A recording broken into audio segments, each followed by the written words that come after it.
Okay, hopefully this works. I'll try to get through this real quick. First thing is setup.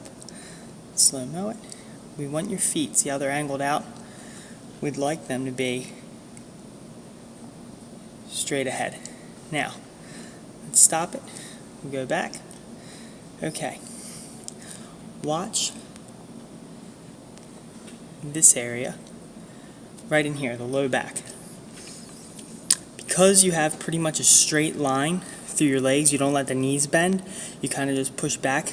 Part of the things that happens is you hinge from the low back, and that'll load the low back. What we want to do is we want to load the hips. So what we're really aiming for is kind of this area where the glute and the hamstring meet. That's where you want to be pushing back into. And when we push, we want, and you do a good job of this, we want the hip to move back, and at the bottom, we want the shin to be dead straight. So we're going to let this roll again.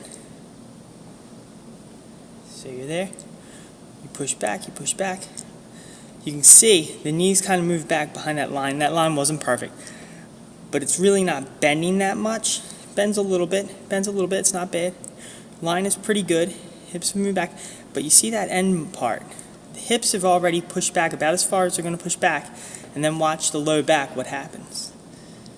Right through there, boom, we kind of fall into the bottom. So we've run out of hip, and we're substituting hip pushing back that white line. We're substituting it with motion in the low back, you know, right through there, right where the hip would come across the belt line. Okay?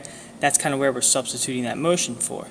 So if we can get rid of that motion and get it only in the hip, that white line pushing back, then we'll be good to go. And you can tell, you know, your knees have a little bit of bend, but your hips really aren't pushed back on them. You can see it's pretty much a straight line. There's not a ton of bend through the knee.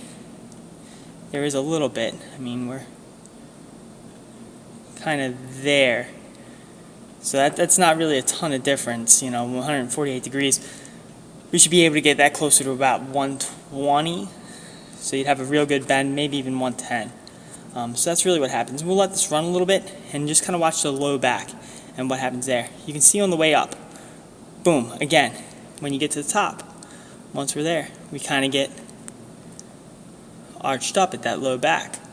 Let's see if that's not what I wanted. So I'll clear that.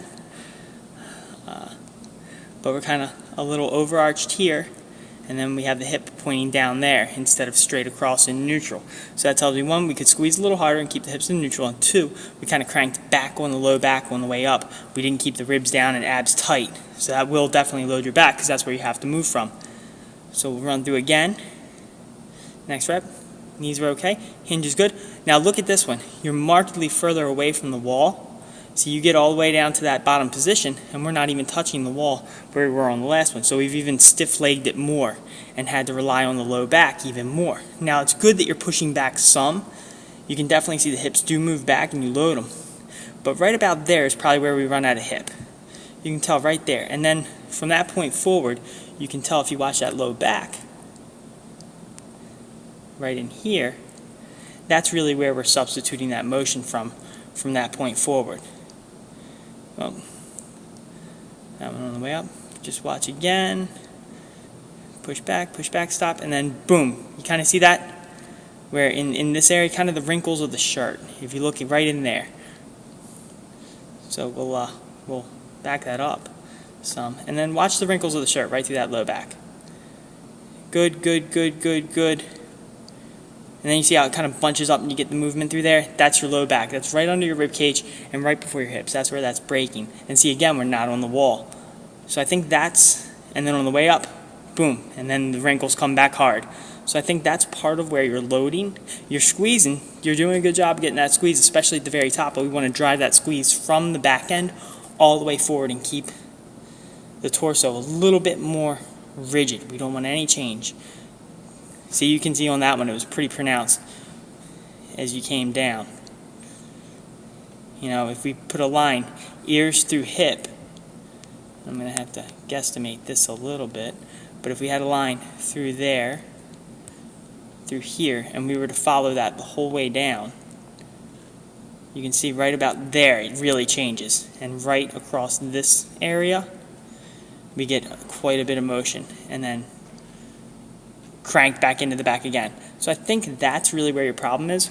What we want to do is toes straight, let the knees be soft, and just think about pushing the butt straight back and keeping a tunnel between the rib cage and the hips. We want them both to be dead lined up with each other, just like they're two bowls of water. And we don't want those bowls to spill forward or backward. And try to really push back where the glute and the hamstring meet. You should aim for this area right in there. Push it back from there. And I think this will clear up real quick and it'll be better.